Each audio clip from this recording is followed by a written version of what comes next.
Alright, so I bought this buck boost converter off Amazon for $37.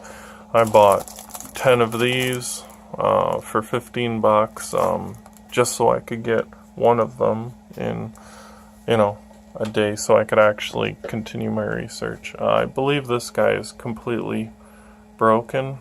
Ew, that burns the skin just touching it, so it's cooked. It's garbage. There's probably more wires fried inside there than I think. So there's 120 volts AC going in. There's, after the full wave rectifier, it ends up as 26 volts DC.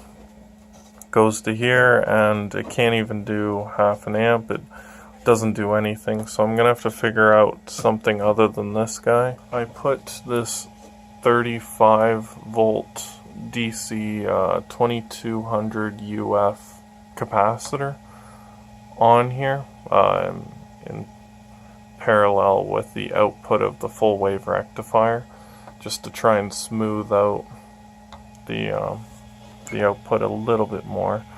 And it definitely did help, because before this thing was acting crazy. It was winding up and then dying right down to nothing, then winding up. So if I use my oscilloscope, I'm sure I'd see some interesting stuff, but I'm just gonna throw this in the garbage. It's starting to really smell like burning. So anyways, it's there, it works. This is progress. Jeez, that's hot. I ordered a whole bunch of parts. I'm gonna post them right now. Just quickly show the pictures and what they are that I've purchased and from where. And I'm gonna test those out once they come in a month or two, if I'm really unlucky. So yeah, this thing, it seems okay, but I'm gonna need a better supply input to test that out. So anyways, yeah, thanks.